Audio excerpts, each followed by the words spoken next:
Hello, I am Leave Nelson B, musician for Lonely Ghost Records, and this is Tellin with Ellen. Here, we will go over recent Lonely Ghost releases, as well as those from affiliated artists, in a quest to get liner notes that you cannot get in a digital era. I hope you enjoy.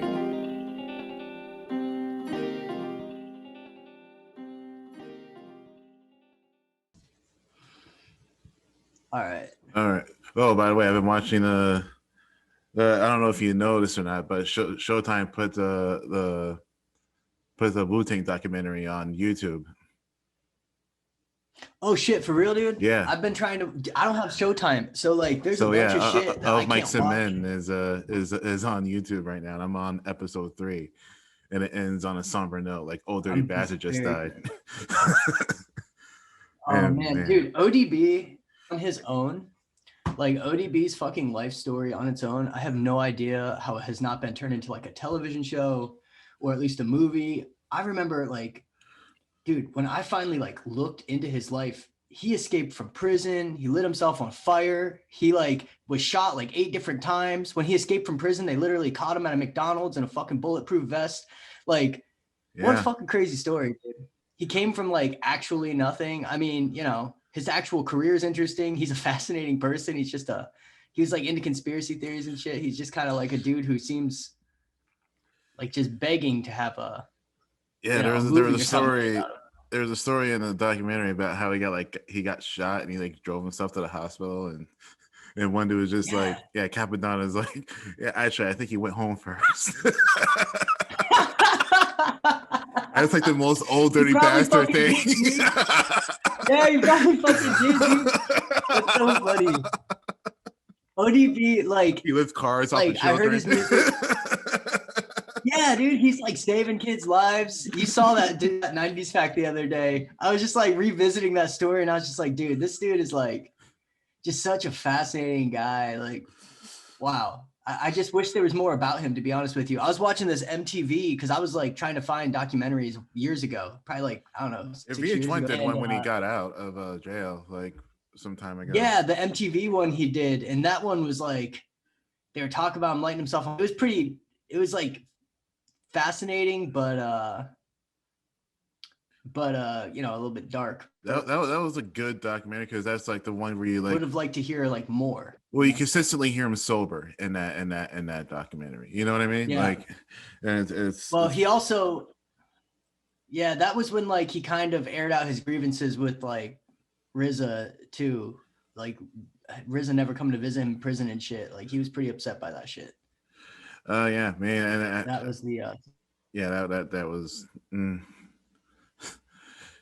Yeah, and plus, like I think during that time, like everybody just kept busy, because like at that point in time, I think RZA lost like all the like main Wu Tang members because they were signed to Wu Tang Productions, and they pretty much all like opted out of their contracts or just like, and RZA and his older brother let them go, and like I guess that put a bad taste in his mouth. You know, like he, and like there was like lawsuits and shit like that. And but yeah, it's yeah, it's an interesting tale. It's a sad tale, and yeah, you know, and definitely a sad I tale. was just listening to his second album the other day, and that thing is just like when you watch Anchorman and you hear Ron Burgundy say he's in like a glass case of emotion. That is Old Dirty Bastard's second album. It is such an explosion of like multiple of all facets of human emotion, and it's like, That was the one with Got Your Money on it, right? yeah, that was Got Your Money. Yeah. That song got popular, but I actually also did not think it was the best song on that album. But it's like the most I would argue that is maybe the biggest, the most like crossover Wu Tang hit. You know what I mean? Oh yeah, Like by anybody. yeah, But yeah. That was like a pop song. It launched Kellis's career, right? That song. because yeah, I think Pharrell did the music for it. Yeah, I think Yeah, he Pharrell, did. and I think Khalees was the in-house singer for Star Trek at the time, and yeah, Okay. I think that's how that came about.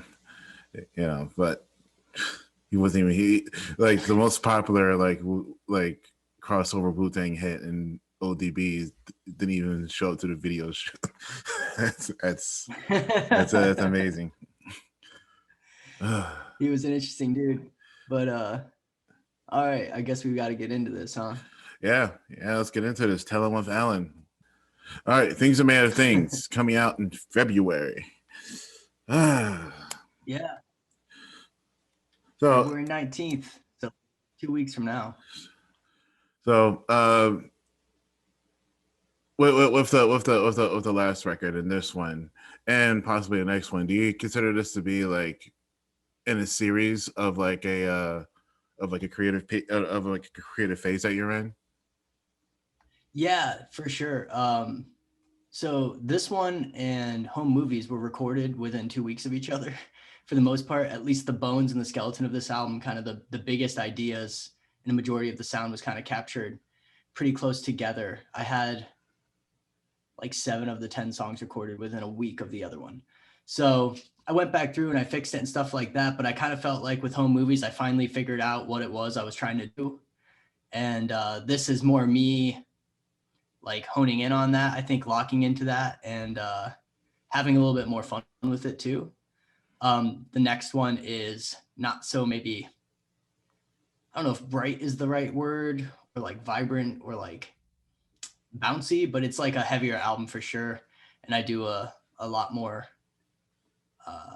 like electronic and like synth like hints to the songs, but I don't necessarily dive in quite as hard with the electronic stuff as I do on this one. But they go together. And actually, I kind of made them intentionally to be almost like one giant album. So like hit shuffle on them. They sound really cool together. So they're kind of all, yeah, in the same vein, kind of part of the same creative process. I almost view them as like a loose trilogy. Okay. Oh, okay. All right. That was going to be the follow up question. Do you just consider it as like a trilogy of like the same school of thought of creating or not? But yeah, you answered that right away. Yeah. So this being a relatively is it shorter than Home Movies? Technically, it's longer both in track length or in length of the album and in the number of tracks, but they Okay. move real fast. I would Yeah, say they the do. average length of a song is one. Yeah, like because yeah, I believe it's let's see how many tracks because I don't write down the track numbers. I only write down titles. Okay, 10 tracks, and you're at 13 minutes. Yeah. Okay. Yeah. So, yeah, definitely like more stream of conscious, way of doing things as of lately for you. Yeah. What brought upon that like type of like creative approach? So, like when I was younger, as you know, because we used to trade stuff back and forth, I would take like forever to finish anything. And my goal has always been since then to like not spend, years developing 3 songs or 5 songs or whatever. But also, I think the stream of consciousness approach is really maybe not as stream of consciousness. Some of these songs have been in the works for like 5-6 years, especially the electronic tracks were started back when I was like, I don't know, living in Michigan. That was 7 years ago. So I know like those are pretty old tracks. There's a few songs I believe that I re-recorded, or one maybe on this album that I re-recorded. No, 2 90s trash, and I think I can help get you out of this jam are basically reimaginings of songs I recorded 3 years ago. So like some of it's less stream of consciousness and more kind of centralized around I recognized a certain idea I was going for and I tried to piece it together. I've been calling this album kind of the chaos album because like the past year has felt really chaotic. Okay, so chaos as in that, not the Canadian recording sensation, also known as Chaos. No, it's kind of chaotic to kind of match our times. And like, I see people making these quarantine albums, and to me, that's like inherently bound to time and space in a manner that is like going to be inaccessible, I think, and feel very certain time in the future. And I think that with this, it was more about investigating kind of what it feels like to live in chaos and the ways that like chaos kind of consumes us and influences our daily interactions, our thoughts. but also kind of trying to just like find a way to make an album that feels sometimes intentionally jarring. Like I'm playing with genre. I don't necessarily want it to sound like a genre with a certain tint to it so much as I want to actually dive into different genres. So I guess like with this album, I really leaned into that pretty hard. Try to make it play through without being like unlistenable, but you know, I wasn't necessarily super concerned that this perfectly, you know, flows from one song to the next. But what's kind of surprising probably is like the same chords used on home movies are used on this, and they're used on the next one. It's really about just like the way that I kind of put them together. So they don't sound like it, but they are actually kind of, there's a lot of similarities between the songs. All right. So the first song, Water Level, I remember when you shared this with me the first time, and I really liked Yeah. it. I like it now, and I liked it then. Uh, I think it's one of three like non-vocal, one of three non-vocal tracks on this album. Yeah. Um, and I do like the bells that you use on the second half of the track. What went into doing? What was the idea behind doing Water Level? Because So it's literally the most different of the tracks on this on this. so actually Water Level and the other two Mario interludes were recorded at the same time. They were supposed to be part of an EP, an electronic EP that I was going to make like years and years ago, but for whatever reason, they just like never worked for me. They were too long. Those songs were originally both like 5 minutes long, and they had a lot of other pieces. And I recently was just like, when I was working on this album, I kind of was going back through around the same time, and I just happened to stumble upon those songs and be like, oh man, there's some like cool stuff here. So I kind of went back through, we reworked them a little bit, kind of streamlined them, made them shorter, I think made them more digestible. And they're supposed to just kind of feel like moments of zen or just like a break from reality. So like all three of them are kind of trying to capture that feeling of just like, I don't know, maybe inner peace or just like being relaxed, but maybe like a little bit sad. I think is a part of it. Like it kind of captures how I was feeling, which is like when you're sitting at home at 11 o'clock and you have nobody to talk to or anything to do, but you're also like just kind of chilling, you know? Yeah, it does give off that vibe. Like I don't like remember when like Saturdays after Saturday morning cartoons, there's like nothing to do. Like you couldn't just Yeah. like you couldn't Yeah. like we didn't have smartphones and shit to like you know what I mean? Like Yeah. When you're a kid, you're just fucking bored. yeah, you're just bored at Yeah. like 1 or 2 o'clock on a Saturday. I guess I'll go outside. I guess I'll ride my bike and see what other people are doing. Oh, you're also doing nothing? Oh, okay. Yeah. Can I do nothing over here It's, with you? and it's like, I'm not like a huge gamer, but when I was younger, I used to play a lot. So like revisiting video games now, I think I'm kind of in that same feeling or zone where it's like, I don't know what I should be doing with myself. And it's kind of like I was back then where it's just like, so I'm going to play a video game or whatever. And I had bought the, what is it called? Game and Watch or whatever, Super Mario Brothers one. Oh, the And I Game was and messing Watch? around with that. Yeah, yeah. So I was playing with that a lot, and I was just like, this is a nice break from reality. It was like very like chill and relaxing, and that kind of helped inspire some of the song names. So I changed it to Super Mario World because I felt that it deserved a larger. I was actually more thinking about some of the older games that I used to play on NES, but you know. I mean, some like the Mario games have like all of them have like wonderfully composed music. You know, like Yes, they very dope. they all do. Like may not be every Yeah, like may not be the entire soundtrack, but some of those songs just like you remember the water level from like Super Mario World 64. Like I can hear that song yeah. to this It day. was such You a know, vibe. yeah, you Yeah, it know, has such a vibe to it. Like changes the entire feeling of the game, like perfectly suits that feeling of like swimming underwater. yeah, it's Kind of, they soothing. really captured it. Go ahead. Sorry, what? But yeah, it's soothing. It Yeah, was very soothing, and that's what I got from it was like remembering like because like all like the yeah, first party Nintendo games had like great music, like everything from like Earthbound to like the Zelda games, especially the 64 era when because 64 had like an obviously like beefed up sound engine in it yeah, than the Super Nintendo did. You know, like yeah, that's all of a sudden like. You can hear like the Song of Storms on Zelda 64, which I've covered many times without getting sued by Nintendo on my Bandcamp. So yeah, we'll see if that still holds true. Think I'm not about taking it like down. like I think about like what an achievement that is as a musician if you can make something that like somebody can listen to on a loop for 5 hours without being just like pissed off. You know, like I think that that's like such an underrated talent to Yeah, have, but also like they stick with you forever. Like if you hear Mario music, even if you haven't played that game in 20 fucking years, you know immediately what it yeah. is. You walk You by a know, and TV at like Target so and you I hear it.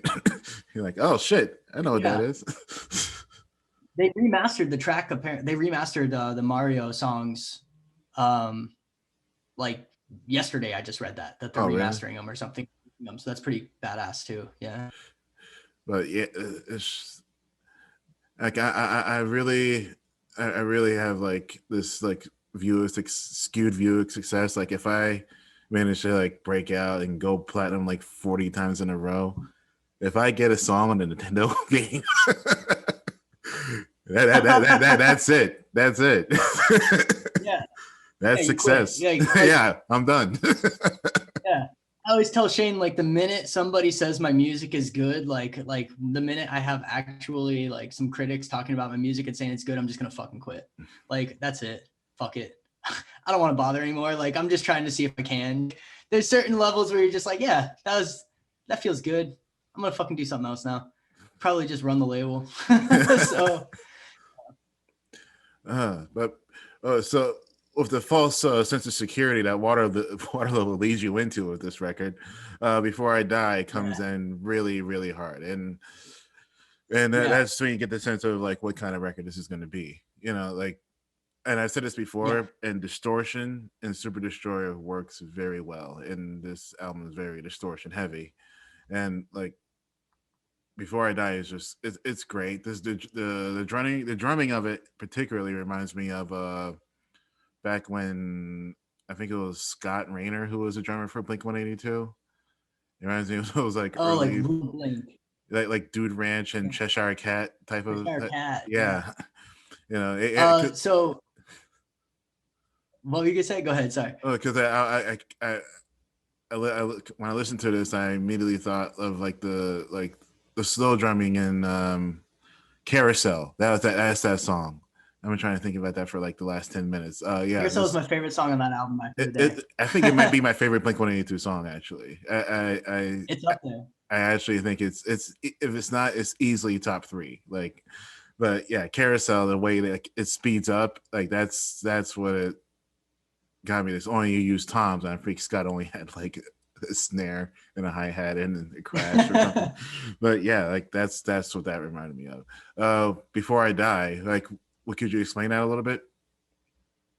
Yeah. So Well, I what was the like inspiration for the skit in the intro? Like, is that a skit or is that you actually having a conversation? oh oh wait, you mean Cornell West? Yeah. Like so. Okay. So that Oh is yeah. okay. This was so like I like Cornell West a lot, and like he has his faults with his thinking, but like I'm pretty into, as you know, like philosophers, and I read a lot of philosophy from my job. So like I kind of have dipped into the ways that like political and economic philosophies partner really well with like philosophies about identity and things like that. And I really like that Cornell West has been making the argument that capitalism is inherently going to cause inequality in a society, that we see kind of this intersectional sort of inequality partially because of capitalism. And so whenever we're looking at inequality in a society, we have to actually be willing to acknowledge capitalism's role and try to determine like, hey, like, how do we address this, right? Like, how are we going to solve the problem of capitalism? Because especially I think now, it's pretty obvious that it is in fact a problem. It's not a sustainable system anymore, and it leads to human suffering, right? So like, I don't know that I know the best solution to the problem, but I like that he's at least trying to encourage people to have that discussion. So that's kind of where that came from. I wrote this in the summer when the Black Lives Matter protests were like in full swing. And obviously, I was pretty angry about our society's racism in general. I remain angry. I was angry before the Black Lives Matter protests. And I think it's just something that, you know, we all are culpable for our roles and things, but also like we all suffer because of racism and capitalism. So like this song is kind of like examining that a little bit, I guess. And I really wanted it to be like a kick in the teeth. So I kind of put those interludes in there too, to just kind of like break apart the album and make some of this stuff like hit a little harder, you know? And the song is just from a fucking YouTube comment I saw that I changed a little bit. Like somebody commented on some weird video of like of a CGI'd baby like terrorizing a town, and somebody's like, "Before I die, give my words the internet." And I was like, "Huh, that's cool. That's cool." So I mean, I don't know what hole you fell into to end up on the CGI baby terrorizing a town, but it sounds badass. I don't know, man. I watch the weirdest shit on YouTube. I'll just watch like fucking videos of like 1980s workplace training videos. I'll watch like, I don't know, literally anything that looks weird or bizarre. I have to at least give it a shot. I gotta see what it is. I can't help myself. So, remember Feelings. That's your first single, right? Yeah, that was released a couple weeks ago. Yeah, a good reception, you know, from as far as I can tell. Yeah, I was excited about that. And it was recorded literally the same day as Before I Die. They go together, they use the same chords. They were supposed to be kind of a two-part. Yeah, it's like, yeah, because you keep the energy from Before I Die into this quite well. Yeah, and it's kind of like the anger, and then kind of like the maybe not acceptance, but maybe just more of like the explanation a little bit more, you know, or just like the reflection. It's like I'm angry, but also like I'm so fucking tired of hearing people be like, "Hey, you know, how are you doing? Are you okay?" And it's like, dude, do you even have to fucking ask right now? Like, is anybody really doing well? You know, so like it's just kind of I guess like the complaint and then the response to people who are like, "Why are you yelling? Like, are you doing all right?" Like, fucking no, man. How are you doing all right? Like, it's been terrible, you know? Man, I can tell you how the people are doing all right. Capitalism. Yeah, Sweet, capitalism, sweet capitalism. That drug that's gonna ruin us all. It already has. By the way, man. buy yourself some Leave Nelson B sometimes stuff right now. Oh man. What was that? By the way, buy some Leave Nelson B stuff right now. Oh yeah, I know, right? It's like bad for everybody else, good for we me. all get sucked into it. I feel like that's usually kind of like the argument for people, right? Is like it tricks us into that idea of like, well, I don't want to punish Elon Musk because what if I become Elon Musk? And it's like, motherfucker, that he used to walk around with emeralds in his fucking pockets as a little kid. You're never going to be Elon Musk. Yeah, that cult of personality around Elon Musk and this disdain for Jeff Bezos. I'm like I don't get it. Like they are literally trying to do the same thing. Like yeah, they're the yeah, like they're just both fucking evil fucks. Like I don't like either of them, you know, and like no, it's if it's they could really have a lair in a volcano, both of them would have layers in a volcano. Like yeah, instead they're gonna have a lair in a volcano on Mars. Both of them are trying to do that instead. Like they literally fucked our planet so bad, they're both paying for their contingency plans to get the fuck off the planet, dude. They're not even trying to find like a lair. Oh man. Like it's crazy. And you know, again, like it's a kind of how capitalism maintains itself, right? It's like based on hopes and dreams and kind of this idea that like you could be a person who would be affected by, I don't know, taxes or whatever, but it's like, but you're not. And if you were ever rich enough to be affected, you would remember being this poor. So you would still be richer than your wildest dreams. Like you can just fucking tax them, dude. I don't know. Like, you know, at the very least, Jesus Christ. Yeah, I'm pretty sure you noticed it. And, you know, especially like, you know, the people that we went to high school with, people who grew up, you know, broke, and all of a sudden they get money, and all of a sudden they're like all about this, like, you know, Republican way of life, and it's just so it's so like jarring. Like don't like dude, I had you over my house for dinner because like we knew you weren't going to eat if we didn't, Yeah. like Yeah. Yeah.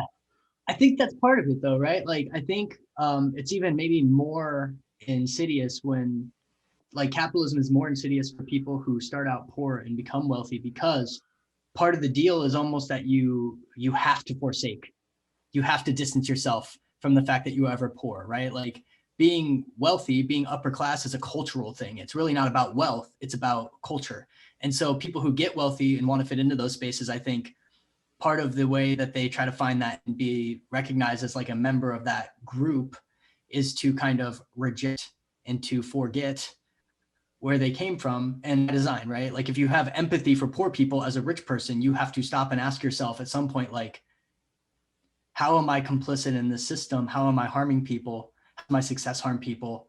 If I'm actually in a position to cause change that could, benefit poor people, you might actually do that if you had a conscience, you just made great right? expectations So like they make kind of peer pressure you. you just made great expectations Yeah. make a lot more sense to me, like Yeah, that's the whole point of that book, right? Like yeah. that's it's just the tale as old as time. Like Charles Dickens figured that shit out in the fucking 1800s. 200 years later almost, we're still doing this shit. So it's kind of, yeah, like that's the mechanism, right? And that's the only way that it can work. Because if you actually had people getting rich and actually giving a fuck, eventually you would have rich people, but not like hyper rich people. So yeah. It's fucked up, man. Okay, so there's truth about Superdestroyer. Man. And like, yeah, this is not clickbait. All your titles are clickbait. Every single one of them. They're not though. They're just the dumbest thoughts I have, dude. Like that's the worst part. I wish I could say that I was doing this on purpose, but like I was just like, so I've been watching The Borgias, the Showtime show, and it's about Pope Alexander VI. It's like a dramatized, but it has like a lot of like things that actually happened historically. And This like, is the one that had the son that they modeled Jesus Christ after, Cesar Borgia.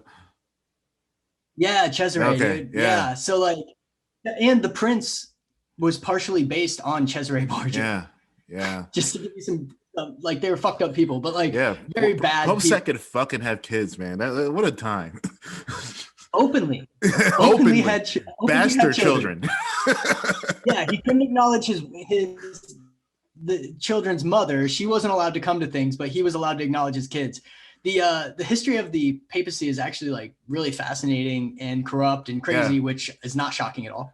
But like I was just watching that show and I just pulled a new song title out called In Your Loneliness, Your Holiness is just like what I came up with based on like people talking, and I couldn't help it. Like immediately I was like, oh, that if I move those lines around, that would sound really cool together. And so I sent myself a Twitter message of it.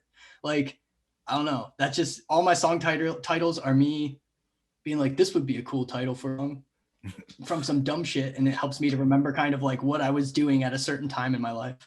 But the energy goes way down on starting with this song, and like definitely more of a bass driven as opposed to a guitar driven track.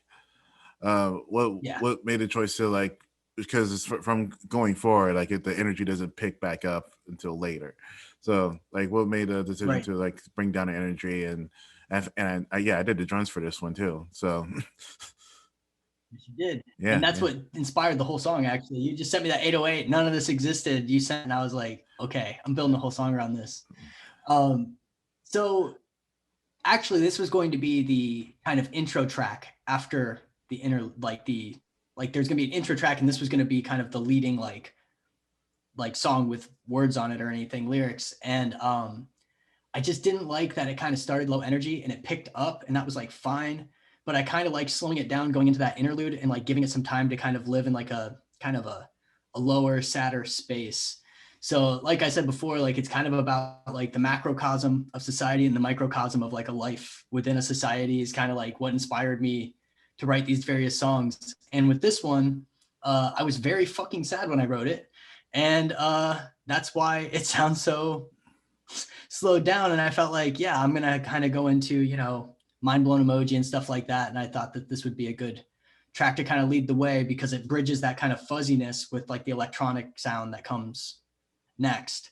But I mean, I don't know how real you want me to get, but this song was originally some of the darkest shit I'd ever written, to the point where I was like, I cannot put this into song lyrics because it's just like too fucked up. It's like too dark. I can't do it.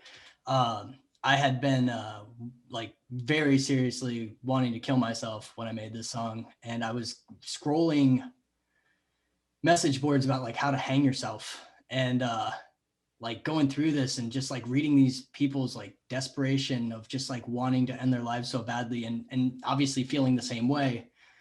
And I had written some lyrics around feeling of scrolling those boards and realizing as people disappeared, like either they got better or they succeeded in, you know, in ending their lives. And it was really dark. And there was just like this weird fucking guy in there who's just like only egging people on and kept saying like, oh, I'm going to do it next week. And then he would show up like 2 months later commenting to people. And I kind of was like, this other underlying dark vibe of like, well, I'm sitting here wanting to kill myself, reading about how to do it and reading other people talking about it. Then you have this guy who seems like a low-key serial killer in there trying to get everybody to do it by basically being like, you know, don't get scared. You got to go through with it. And I'm just like, oh, this is so fucking dark. So I went downstairs and I watched Scooby-Doo, and there's a fucking laugh track on a cartoon. And I was like, what is the fucking point of a laugh track over a cartoon? We know there's no live audience here. And it made me just think about like human nature and the way that we like socialize with each other. And we need these like lenses to interpret things. And I was just in a really weird spot. And I decided to stick with those lyrics, and definitely not the lyrics about scrolling through suicide forums that I had initially written. So it was like really dark, and it kind of just got me in a weird headspace. And I was thinking about, you know, growing up and the feelings of loneliness that come with it, and kind of what that feels like when your friends are pulling away, and, you know, dark. So I'm in a better space now. I started therapy and shit, but like, yeah, it was, that's kind of where that song comes from. Like I wrote the instrumental first when I was like in that state of mind. And that's, I think, probably why I was bass driven too. It just like, I had a bass line in my head, you know? Yeah. And man, what that guy is probably the last thing anybody needs when they're like, you know. Exactly. Like it's like, you know, and if somebody is feeling that way, like as fucking lame as it sounds, as like cliche as it sounds, like things do get better. Like I don't feel that way now. You know what I mean? Like I was like dead ass, like ready to end my fucking life. Like I was committed to killing myself. Like I really thought I was going to do it. You know, it kind of cultivated in a dark experience. But like ultimately it didn't. I'm here. So like, you know, you get therapy, you realize like, oh fuck, you can feel happy again. Like it doesn't stay that way forever. You know, I was in bouts of depression when I was younger that would last like 2 years sometimes. Like I went through like a 2-year straight depression where I never felt like joy. But you get out of it, you know, and don't listen to some fucking asshole telling you that you don't have another option. Like that's not true at all. There's so many options. Even if you feel trapped, like there's always somebody you can seek out professional help. Like that shit is, you know, don't entertain those kind of ideas. If you have them, you need to talk to somebody about it. You need to find a way to move past it. Don't let some dickhead on the internet try to convince you that you should fucking kill yourself.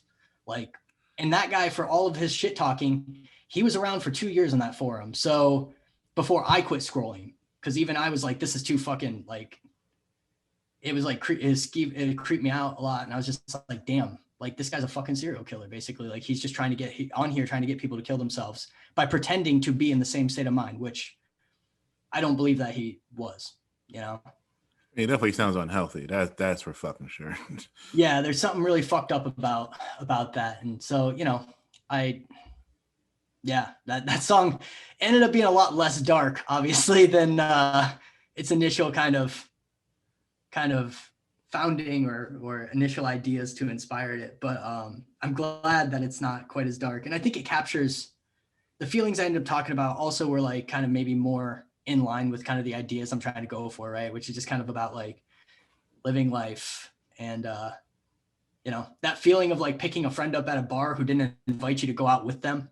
It's like a shitty feeling, you know what I mean? And that was like a formative moment in my life where I was like, oh, I'm growing up. Like, I don't want to be at this bar, but this is what my friends do. And maybe we're not friends anymore, you know? Yeah, So, I mean, yeah, I definitely get that. There's definitely a point in time in my life where I had like a $200 to $300 a night, like 3-4 times a week, yeah. at a bar or a pub. Don't do that anymore.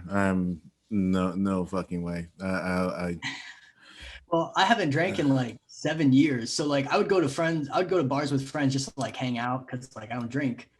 But like, it was fine. But eventually I think I just got too old, I guess. I don't necessarily want to have a bar with a bunch of Yeah, time. if you want to go to a I always said to myself, if you want to go to people who should be at an Alcoholics Anonymous meeting, just go to a metal show. Yeah, honestly, like, well, I would say some punk shows too. There's always like the one guy who's so drunk, you're like, how are you even standing? You should not be in this mosh pit. Like tomorrow, you're gonna be so fucked up from this. Like That one guy is like the most coordinated dude. the thing is like as they get drunker, they feel less. So like it's almost like a superpower, Yeah, yeah. Oh man, I don't miss those days at all. I really don't. I don't either. I have much more fun just hanging out now. I still drink. I still like the last show I went to was actually was it during Gray? Yeah, it was during Gray. Before the pandemic. Yeah, that was like before 2.0 came out. And like I'm not going on the floor. I'm getting a seat on the terrace and I'm gonna order a drink and I'm gonna enjoy these pretzels and I'm gonna enjoy the show. Like Yeah, see, I'm not doing that anymore. I still go in the pits for sure. Like I'm still Fuck all of that. fun as hell. I've always loved that. And like, I think like part of growing up is also just like that awkwardness of like not knowing, like as you start to have your desired free time, the way you spend it like change. I feel like part of growing up is like the awkwardness of figuring out how you like transition into that new phase. And like, my friends really like kind of mostly came along with me. We're all about the same age and shit, but like it's just yeah, I don't know. It's just like a weird feeling, and you kind of feel like isolated and weird and like you feel lame because you like part of you is like, wow, I really wish I was the guy who was doing this, but like, like I don't want to be there. So ultimately that wins because you aren't there. You know what I mean? Yeah. And at some point you're just like, fuck this. I don't know. Yeah, I think I was watching like a hockey playoff game like a few years ago, and I was like, "Man, when's this gonna be over? Like, I need to go to bed." Oh Yeah, man, exactly. Like you actually are like, I'm tired and that seems really important to me right now. Like yeah, I think it's because like things are less like as things aren't new experiences anymore. It's just like the same thing you've done like 25, 30 times before. It's like, you know what? Fuck. Sleep actually is the better option now because I know what I'm yeah, not missing out on, yeah. But now that we talked about it earlier, about water level, like Ghost Houses does sound familiar from like the Enjoy the Stars era. Yeah. And like songs you sent me from way back then. Way back. Yeah. Yeah, 'cause I do remember that kind of like that like weird like vocal synth that you had going on, Yeah. and Yeah. I like used to fuck with that a lot. It was really fun. I might bring it back. Kind of did. you might bring it back.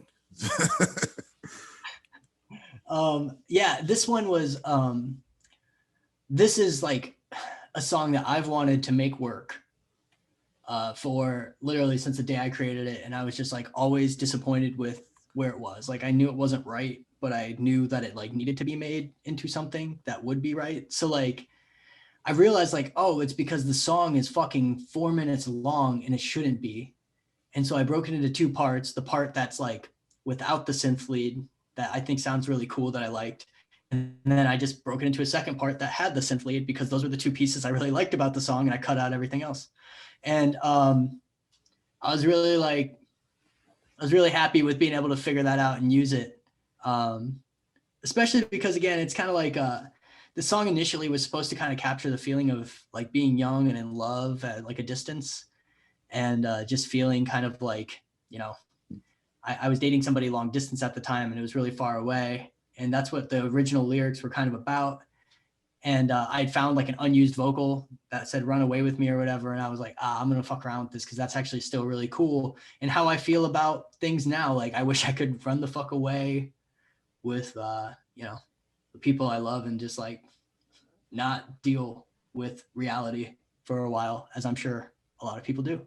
So, and that synth lead is just like one of my favorite synth tones I ever created. So I had to, Did a drum have it. stay the same? Yeah, yeah. Well, they did and they didn't. So like, I fucked around with like dropping them in and out and changing them up a little bit, but like more or less the same. I didn't really create anything new so much as I manipulated what I had in a way that I thought would make the song sound cooler. So What time should I come over? Now, the beginning of the track, like this one has like the like this the like the sample dialogue and the beginning of the end, if I'm remembering correctly. yeah. So the Okay, beginning is backwards, the end is forwards. Yeah. okay, and like you flirt with bringing the energy back up, but then you slow it right back down. Well, that's Superdestroyed, baby. Yeah. That's how I was feeling. So the whole point of the song is every night that I stay at my girlfriend's house, we alternate homes. Like she stays at mine or I stay at hers. And every night that I go to see her, I always send her the same message, which I realized one day when I was working on that song. And it's, "What time should I come over?" And the song is kind of about like how aggressive and awful the day can feel as you move through it. But then like when you're actually like approaching the end of the evening and I'm going to go see her, it's kind of finally like a safe, comfortable, like happy, relaxed place for me to just like be, like with her, just hanging out at night. And it's kind of like an end to all the chaos. And so the first half is kind of like daytime. What time should I come over? Is basically nighttime, just like knowing the day is ending and I'm going to spend it with her. So that's also why like the samples are backwards in the beginning and forward at the end. Like things are fucking backwards during my day, but then like it feels right by the end of the night kind of thing. So that's really, it's basically a love song. It is a love song, and that's probably really fucking weird to have such an aggressive sound in one, but that's what it's kind of about. You know, I made this. You just made me realize I love short love songs. Me too. Yeah, and I love short songs in general. Like, I don't think long songs are inherently bad, and there's like so many that I love, but I just feel like, if you don't have anything to really say in it, to me, like need should dictate the length of a song. And then like a song like this, it just felt like, yeah, I don't need to say more than this. I think the actual song part is probably 50 seconds. Yeah, I mean, I remember on the Odd Future tape, number two. This is I don't know That's how long. way back. I mean, yeah, 2010, 2009. Odd Future tape number two. Frank Ocean had that song. I think it was just called White. I think, or oh no, what was it called? Yeah, I think it was just called White, and it was just him like it was literally just him singing with like a Rhodes going in the background, and it was it. And Yeah. it was nice. It was great. Like Well, and it's funny you say that because like Tyler's production, some of the stuff Earl Sweatshirt has done, a lot of the stuff Frank Ocean has done. Um, like I love hip hop and R&B, old and new alike, and I think it's just like so creative. And so I think a lot of like my song structuring and creative process around my instrumentals come from actually listening to like hip hop more so than like punk or anything. Like I've spent a majority of my time listening to hip hop and electronic music. Um, and like I fucking love how innovative and interesting, and like that's the thing I kind of learned from listening to people like who came out of Odd Future, or even somebody like Travis Scott or Kid Cudi, or like they always are able to make an instrumental suit the needs of whatever it is they're trying to accomplish in a really innovative and interesting way that doesn't get boring, and so like that's kind of always my sort of approach to this kind of stuff too, is like how can I make sure that this isn't going to be boring, overly long, uninteresting. And so like they all have had a lot of influences on the reason why like my songs are short now, is basically by examining the ways in which some of those musicians are creating their own songs, which you are not as short as mine, but don't need to be. You know what I mean? I think Like, like my first speaking of short songs, like my first like foray into an album full of just short like snippets was Donuts, I think, and Yeah. one that I liked. And today's the Uh, 15th anniversary, I think, of Donuts. oh yeah, yeah. 'Cause I think that really yeah, because it was like my I found out that he passed away on my father's birthday. You know, it might have been like a few days after Donuts came out because I got it. I think I pirated it, like some weird version of it that had like 40 something tracks or some shit like you know. I was a teenager and Yeah, it was yeah, the that was internet just stole that shit. and Yeah, yeah, I was torrenting the hell out of shit yeah, and me too.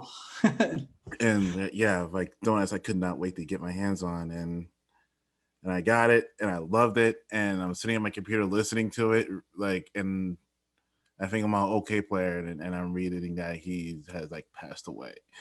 Like it was a Yeah. very weird moment for me. And it's my dad's birthday, you know, like okay, all right. Yeah.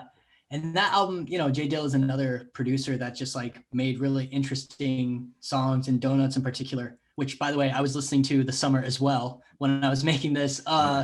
Not that I'm making something on par, but like it I appreciated that as well. Like Jay No, Dilla had a lot of short songs on that album, and I thought they were really fucking cool. no, like I think hip hop knows how to make short songs like effectively, you know, Yeah. and like Earl Sweatshirts, some rap songs, and Yeah, I love that album. yeah, that one's killer, you know, and it definitely and it's done something right because he has imitators all over the place, you know. So Yeah, and again, that's like an influence on me. Like I heard that album, was like fucking sweet, dude. Like this is more my speed. I love this. I even love that, that. even that Anderson Paak side project, what was it called? Oh shit, no worries, I yeah, don't know because yeah, I'm not gonna lie. I've never been a Anderson Paak fan, no worries. Yeah, I but think you would like no worries. It's Anderson Paak and Knowledge, and okay. yeah, and like that was like literally like short songs. It's actually a longer album. I think it maybe like half hour, 40 minutes, but yeah, it's definitely worth a listen. But yeah, shorts like it's like a vignette, like vignette of a complete song. You know, and you want to listen to it again, like as soon as you're done. Like That's the thing about it, right? So yeah, like that's what turned me on to short songs is like when I listen to like I realize a lot of my favorite songs are short songs, and it's because I'll listen to the song 5 times because I'm not like satisfied with just one listen. Where like a long song, I'll listen once and I'm done with it. And I'm done with it for a while. Like, it would have to be an exceptional song for me to listen again. And most songs that I like that are long, if they're not exceptionally fantastic, doing something like mind bending or breaking new ground, usually I'll hear it once, be like, damn, that was a good song. And then I'm like, okay, time to listen to something else. So like that's the other thing about short songs. I think they kind of afford that re-listenability. I really like never feeling quite satisfied when a song's over. And maybe that's weird. I don't know. But like, do you find yourself like almost having satisfaction and like not being fully satisfied, like just needing to hear it again? Like for me, I love that feeling. yeah, it definitely is welcoming to me, to be that way. And I think longer songs I feel better if they're linear. Like I love Live or Let Die, and that song is very linear. Like it definitely doesn't end the Yeah. same place it begins. You know, Molina is like that. Um, you know, but a longer song has to like I have to be in the mood for it or something like that. The only like really longer song I really Yeah. am like always game for is probably like Around the World by Daft Punk.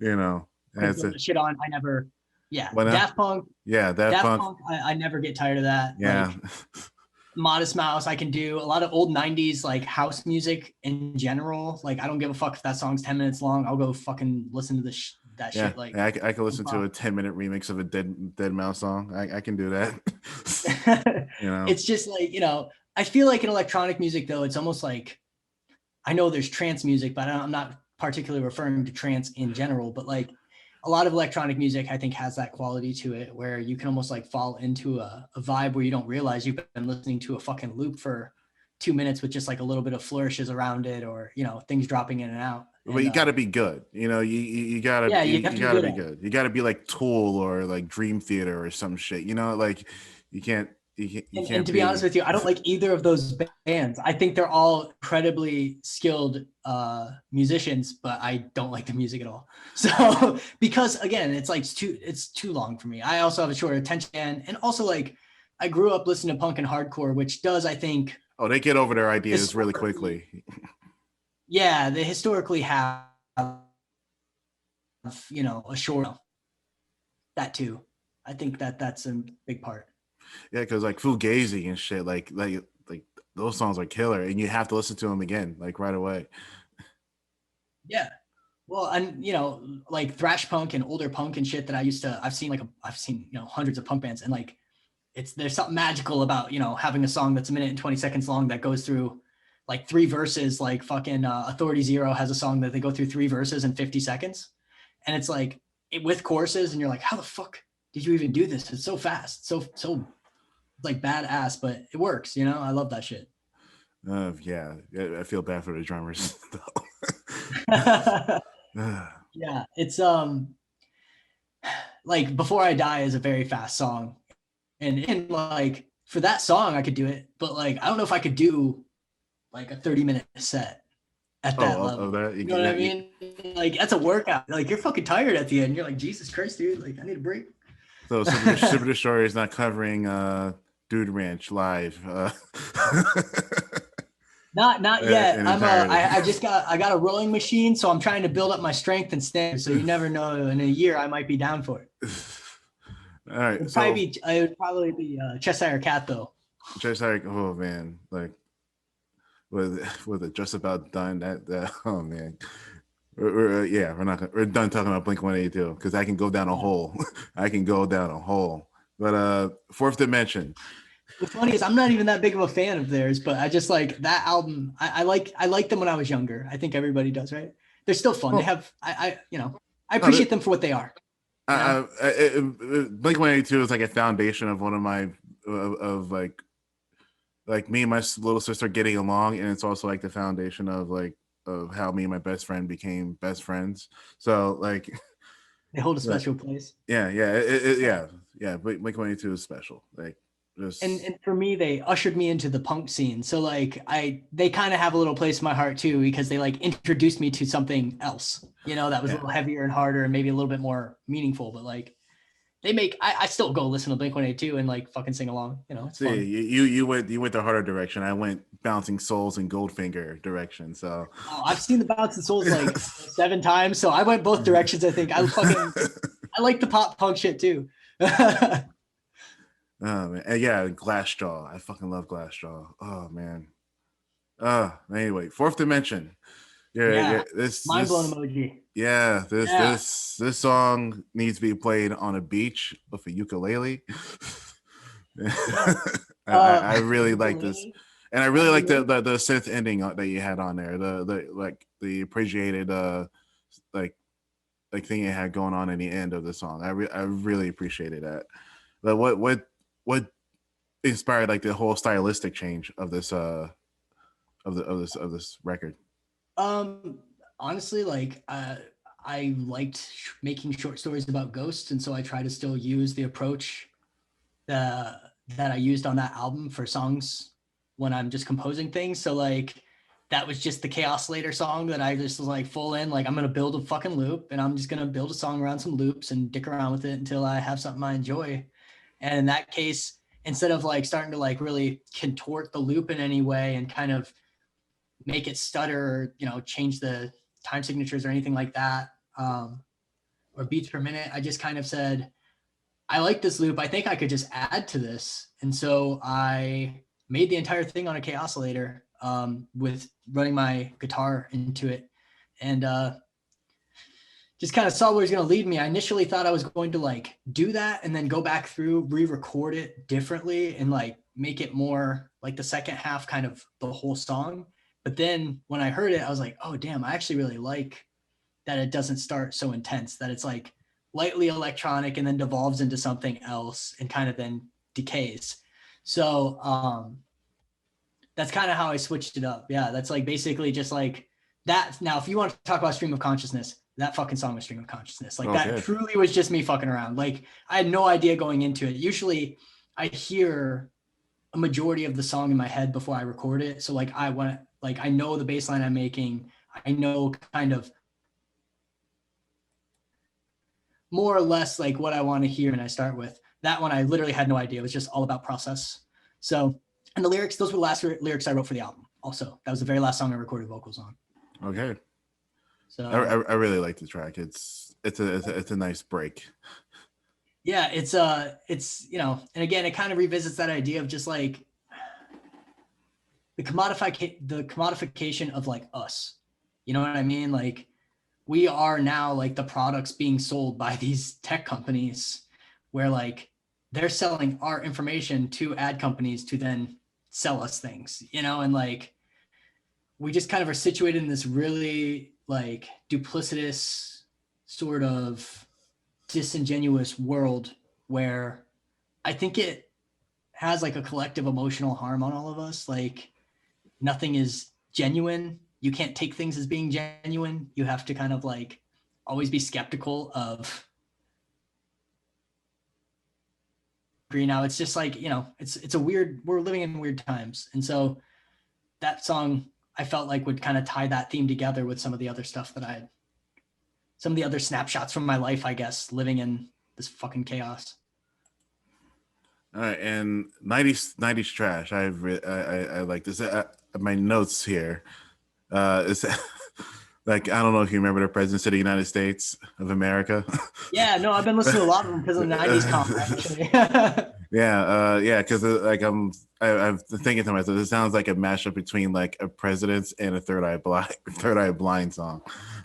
Not too far off, to be perfectly honest. Third Eye Blind was definitely a huge influence. I would say like 90s kind of pop rock in general, they are definitely a contender in that. Yeah, it was just like a song. I was fucking around and started like playing some chords and I was like, oh, I could turn this into like a 90s sounding song. And that was back when I wrote it like 3 years ago. And it had like a thrashier intro that went longer, but it was kind of like boring.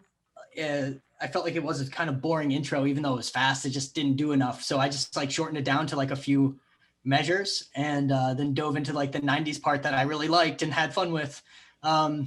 And really it was supposed to kind of mirror, even to a degree, kind of like a 90s sounding song, but also kind of like just, I don't know, like 90s trash. Like I feel like I used to say I was like 90s trash. I was born in the 90s and I'm just like a piece of human garbage. That was when I was younger, and it kind of just evoked some of those thoughts. So I was just like, yeah, fucking let's make a song talking shit on Breakfast at Tiffany's and myself, I guess, and you know, to a nice fun 90s theme, which I felt like was also very 90s because 90s music was very self-deprecating. Yeah, I mean that's because like, and from what I observe, from you know my limited cultural scope of what the 90s were, is that like you always had like this ire against like the Gen Xers and and like the .com people, and then you had in the same generation like slackers and shit like that, and like basically people who Kevin Smith made movies about, you know, like Clerks and Mallrats and shit, you know, like it's like a lost generation of people. They're just like, I don't fucking have any desire to like enter into what was like post 80s society, which was very much influenced by like Reaganism. And they were like rejecting it. And that rejection often looked like aloofness and kind of like disinterest. And yeah, it's like it's an interesting time. Like, I mean, I'm even younger than you are. So like, I don't necessarily have like a full authentic 90s experience so much as like, I remember the music really well. And I've revisited it often in my later, you know, once I was a teenager and an adult, you know? and plus like I feel like people think the 90s lends to like a certain aesthetic, and in reality like it was probably one of the more diverse like expositions of, especially in the music world, because you had everything from like even from like late in the decade, from like Backstreet Boys and Britney Spears to early decade you had Nirvana and Pearl Jam, and then you had like Wu-Tang and Charcoal Quest and fucking Dr. Dre released a Chronic, and you know, like, and Biggie and y- Tupac and fucking, Lauryn Hill and yeah, I mean you Mariah know, Carey. I yeah, feel like the Mariah 90s, Carey, and like, yeah, and not to mention Third Eye Blind, and like it's a huge like yeah, thing, you know. Like there's not one transformative '90s hit, you know. no, You yeah, know, like you can thank anybody from like Celine Dion's Titanic song, or like Coolio's Gangster's Paradise. You know, like those are like, and then there's Semi-Charmed Kind of Life, and they're all playing on the fucking radio. yeah, And I think that's what's so fascinating about the 90s for me is, to me, the 90s created basically like the landscape that became how we consume music now and like modern music in general. I think it was where like popular music broke out of like singular genres, and we really started to see the advent of like multiple popular genres that were very different from each other actually reaching mainstream success, sometimes cross-pollinating across different groups of people. So like, even the like people who are into rock like also listen to Biggie sometimes and would listen to like Mariah Carey, and all of it again was on the radio. And before that, I don't think it didn't really work quite like that. I felt like things were more like kind of sectioned off and kind of segregated to different sorts of genres and scenes, where that's the first time where we kind of saw a lot of different things being played on the radio. Like they would play fucking house music on the radio, and then, Third Eye Blind, and then a rap song, and then like fucking, you would have like a pop song, and it was just like kind of a cool time in that way. yeah. I mean, B-52s had their biggest hit in the '90s. They were And banned for like 20 odd years at that yeah, point. and the thing is like, out of the 90s, like truly came, I think, modern. I feel like when you listen to a lot of music from the 90s, some of it could still be played on the radio now. And I feel like that's the first generation the first decade where you can really hear that happen. Well, that and the cost of recording went way down because, Yes. yeah, because I think that's were being more widely used in the '90s, you know, from you know, splicing together tapes and shit, like, Yeah. you know, and plus like you can just redo things easier, like, oh, just Right. delete that track off the dat, as opposed to like, oh, let's reel back the tape and see what we got, Every you start know. from, yeah.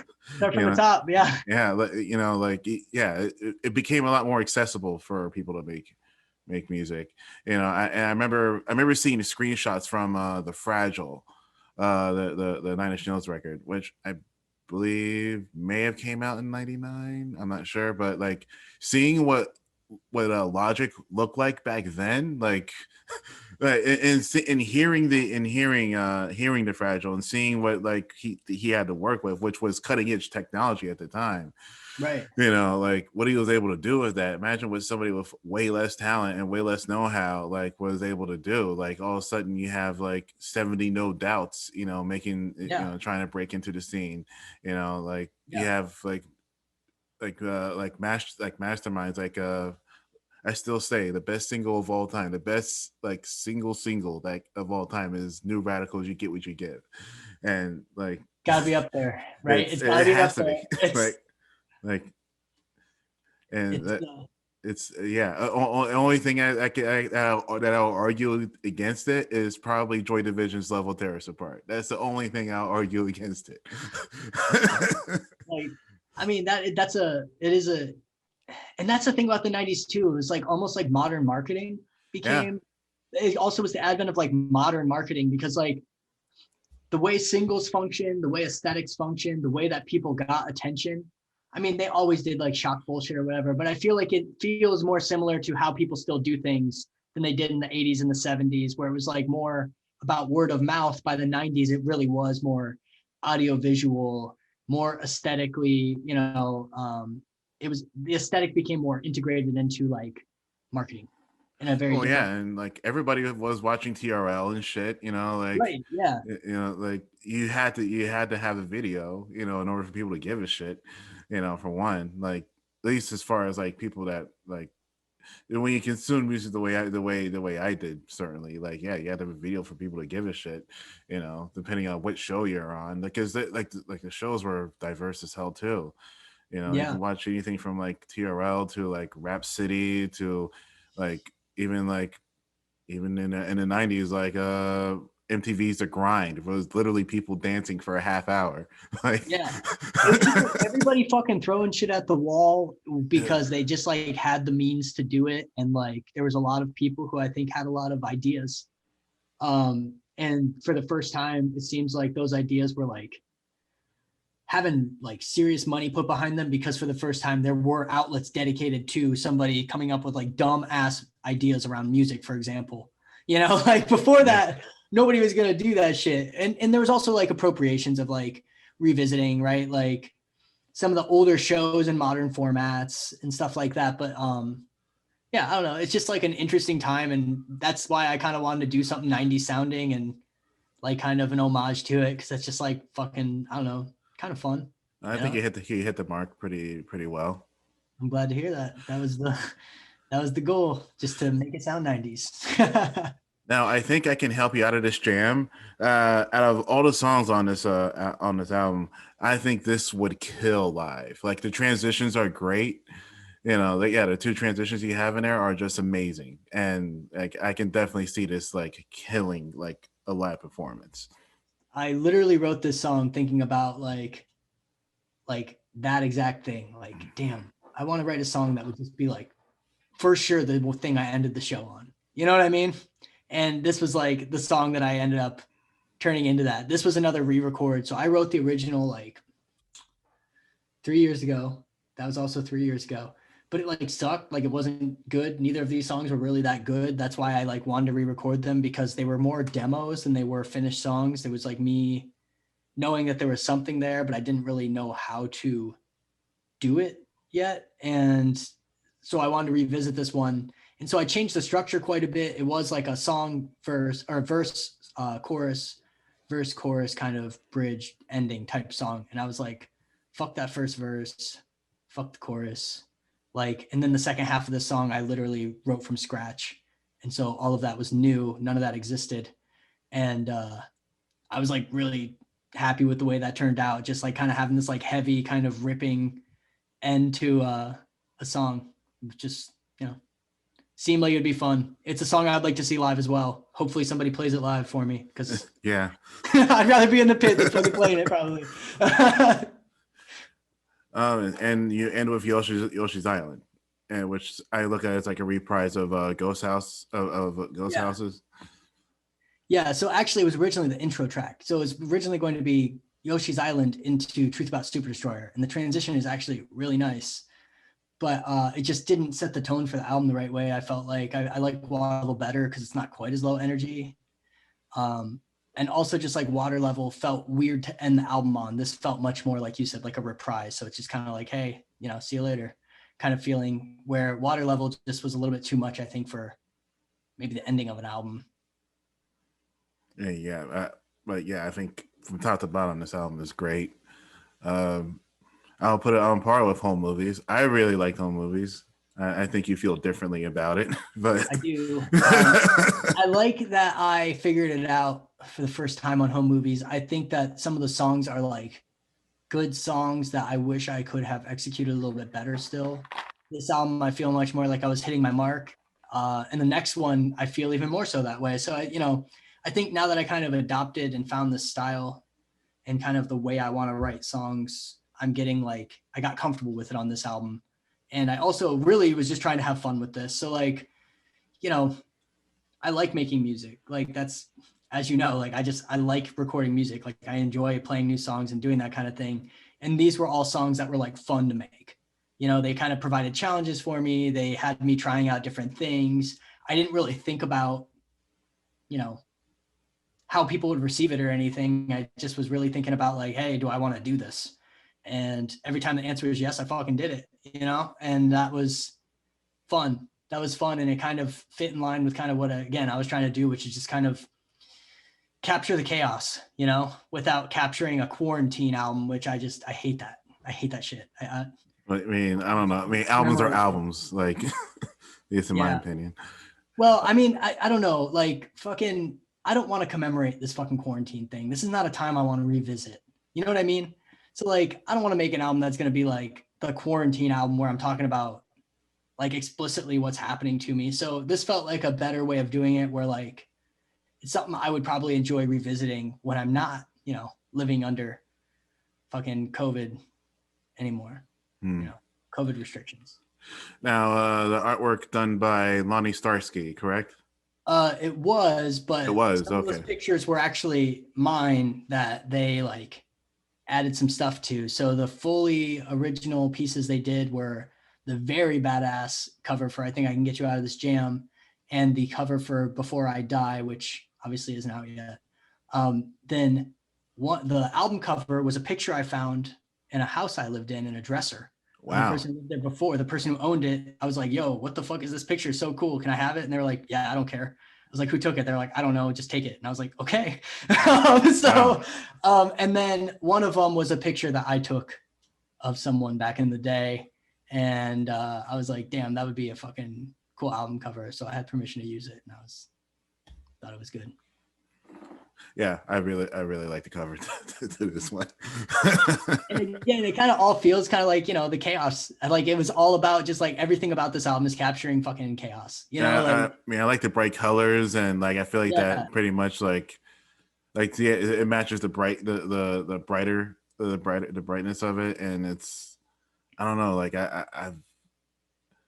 that's what draws me, and because like especially like being a kid in record shops, like that's what you had to go on, like. Yeah, exactly. So like imagery, I agree, like those sorts of album covers and stuff are like super important to me, and I love Lonnie's work, and I feel like it really suits kind of the weirdness of my music really well, because I do think my music is probably like, you either really like what you're hearing or you really hate it. I have a hard time seeing somebody being kind of indifferent, just because I feel like it's too far out of left field to really, not hate the fuck out of it or really like it. I feel like it's just like, that's kind of what it does. And I just feel like Lonnie's work kind of captures maybe some of that element of my music well. So I like working with them.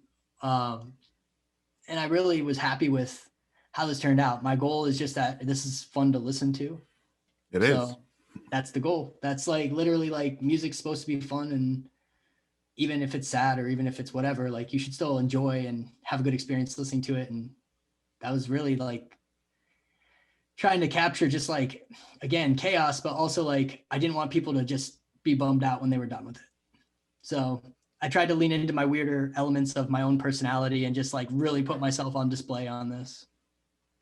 Yeah. Wow. So do you have any thank yous you like to associate with this particular record? Yeah. So like obviously Lonnie, Daniel Zazany, who he mastered it, right? Or mixed and mastered it? Mixed and mastered. Yeah. He did home movies, and he's doing the next one also. And he is really great person to work with, and I really appreciate him going back and forth with me, and like he'll try some things out, and I feel like we work really well together. Because you listen to all these fucking demos and even contributed some drums to a track, obviously. Really everybody on Lonely Ghost, because I've bounced demos and shit around to all of them, and people have given me feedback and been really receptive to being willing to even listen, which I appreciated. Dean, who works with us in the pub, on PR stuff. Henderson, who also has just like been really helpful with this album.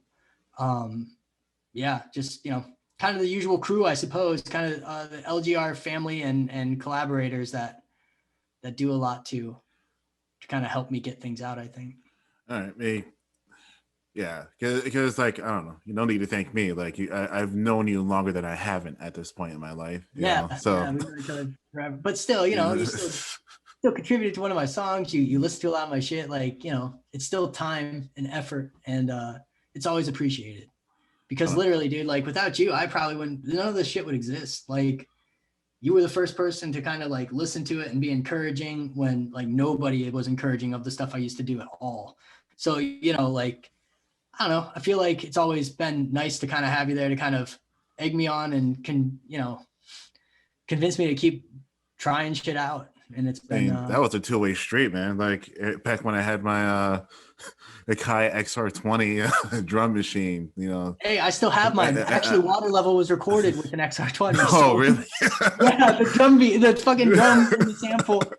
Then I just added synths and shit. But yeah, Yeah, like back when I had that, like, and I remember when I first got that, I thought I was a Mac man. I'm like, oh yeah, it's professional timing. Hey baby, that has touch sensitive pads on it. To Yeah, me, yeah. that I means you mean, made it. I will be surprised if you find anything in Kai makes that does not have velocity sensitive pads on it. Like, Yeah. but But at the time, I was like so impressed by that because I'd never owned anything nice before. So I was like, damn. yeah, I think I was in college when I sold mine, and I missed it for a long while until I what piece of equipment did I get? I no, it's like probably my sampler, like because I got touch sensitive pads back, So Yeah. Yeah, because you and commented on that a few times that you got them back. The thing is with like those is like they're limiting, but like an XR20 can be fun for somebody like me who doesn't want to have to learn how to use. Yeah. and it's a powerful fucking drum machine, like. Yeah, it is. Exactly. Like it's a Like, good machine. It's not great if you want to create your own samples, but like an MPC is a big investment in both time and money. And if you're like me, where it's like, hey, I'm not going to compose whole albums with this. I really just want to I be mean, able to you have could. like, I mean, you can compress yeah, well, every drum sound. You can EQ every drum sound. You can yeah. add a really good quantizer and a really good swing. Swing, like man, you're making me want to buy one. You know how much I It sold has mine for? I sold it for like $70, man. Somebody got a what? fucking good deal. Yeah, they definitely. Jesus Christ, I've seen like those little fucking ribbon synths that Korg made for a little while go for $70. Yeah, Like, like what, dude? But yeah, I mean, like it's a good drum machine because it can do a lot, but like I don't think the learning curve is as great, and you can kind of out of the box do some shit with it too that's like inspires you to kind of move forward. And at that time, yeah, especially, yeah. If you're creating on an XR20, you're basically that's you're not learning much, about like how normal drum sequencing usually is. right. But you can do fills on there, and like some of my early Bandcamp stuff has like XR20 drums on it, and man, I was so happy, so happy with that Fun. thing. Yeah, It is that's fun, yeah. and then the chaos pads. I have a chaos later and the chaos pads, and like those are still some of my favorite fucking. Those are great things to have. I wish Yeah. I need to buy one. I've been going back and forth between like the SP404 or a Chaos later, because like but Chaos laters are, I don't know, man. Like there's something magical about them, especially the old ones. They're just like, it's kind of like when you were like starting out in music and you really had like maybe a keyboard or something. So there was like a certain level of creativity that came out of like the limitations of it. And like I like the chaos later because there's like a lot of ability to do, like you could do a lot with the chaos later, but there are limitations to it that force you to be creative. And like I really enjoy being able to kind of like marry the two things together. And like I still fuck around with my chaos later and will make shit that like I'm never gonna release or even record. But I was just like sitting in my room and I pull it out and I'm like, yeah, I'm just gonna dick around and make a little synth loop, inspired song today. And it can be just fun. I don't know. It's like what I think the chaos later is the most fun instrument. Like it's just, especially if you put a line in, it's just a fun ass thing to play with. I don't know. oh man, but yeah, like yeah, it's been a long time. It really has been a long time for us. Yeah. Like from like meeting you and Shane in my basement in my grandma's house in Conneaut, Ohio, to like going to college. I think like a year after that, and like Yeah. oh man, it's yeah. I remember. Yeah, I remember like when I came back, like one of the first songs I sing it was like something I did on like Thanksgiving Day or some shit. Like it Yeah. was yeah, man, that was a long time ago. But yeah, it's been a journey. It's definitely been It a has, journey. and I'm glad that we're kind of able to do this stuff and like have fun with it. Like it's all I've ever really, wanted to be able to do is just Yeah. like make music fun and kind of have a community of people, which, I don't pat myself on the back too often, but I think I've accomplished that with only Go So Far, and I'm really happy to see that people can Ooh, use it as a community. So you're happy, man. Especially what we talked about the other day. I'm ecstatic. oh, yeah, that's a whole different level, dude. Like Yeah. obviously we can't be talking about it quite yet, Yeah. like something like this, but like that's a different, like that's feeling like maybe we're leveling up a little bit. Like that'll Yeah. be So yeah, man, this is not the last album you're gonna hear from me this year. I have another one in the process of being mixed and mastered now. So, and that one is a little less it's more cohesive. It's a more cohesive album, and intentionally so, you know. Oh, this is definitely a workout album for me, you know. So The Things That Made It Things. yeah. Yeah, good. Yeah, like that's fuck yeah, dude. Exactly. Like that's exactly the kind of energy I'm going for. I'm so happy to hear that actually, because I really don't know how like people digest this album at all. Like I have no idea what it's like to like hear an album like this, and it, you know, because I made it, it's like you can't totally remove yourself from like what you intended to do. You know, the closest comparison I can think of that a lot of people give me is like Glitterer. So maybe it kind of feels like that, but like, you know, he's probably a much more talented musician than I am. Oh, I mean, everything. I mean, just as long as you don't go into like Trout Heart replica type of Trout Mask replica, right? Yeah, like that type of direction. Yeah, no, it's I feel like I kind of have a, you know, I kind of have a certain feel now. I think if you are familiar with this album, like a lot of the stuff, the next stuff coming up, a lot of it's not going to be quite as heavy in punk, but like if you feel like, hey, this is a sound, I think it does carry. And I feel like, I don't know, I feel like Home Movies and this one don't feel like they live in different universes. No, Home Movies definitely welcomed you into this one, and Yeah, I feel that absolutely. this one definitely welcomes into what you got coming out too. You know, so yeah, and that was kind of the goal. And when you hit shuffle on all of them, they play through together really nicely, which was kind of a goal too, of just like having something that, as I build kind of a discography, you can kind of move through it and have some sort of consistency almost in the diversity of the songs, you know, like it almost makes it feel more consistent than you would expect. So I think that's been cool, but I'm glad you liked it, man. It's you know, this is the longest I've ever sat on an album. So what that was done. yeah, I couldn't do that. There's no way. I know a lot of people like I'm sitting on some old songs for 4.0 right now, but you know, but yeah, it's yeah, I couldn't people do have that. said that, man. Like a lot of people, especially in DIY and even people on our label are like, I don't know why you're waiting so long to release these songs. And it's like, because I want to like get press. I want people to write about it. I want to like try to promote it a little bit. And you know, that unfortunately takes time. I'm the same way. I wish I didn't have to wait, but like, you know, if we're trying to get you premiered somewhere, those writers need the time. So it's like hard to adjust to for me too. And like I don't know. It's good though. You know what I mean? Like it's good to like give yourself the time, I think. And ultimately, I think it makes it so that you have a better release, because if you know, at least give yourself a little distance from it, you get a better impression of what it is. Yeah. You know? Yeah, I would agree. I would definitely agree. So, okay, but anyway, we're gonna end this recording of Tellin with Ellen. all right, I'll talk to you later, bud. All right, later.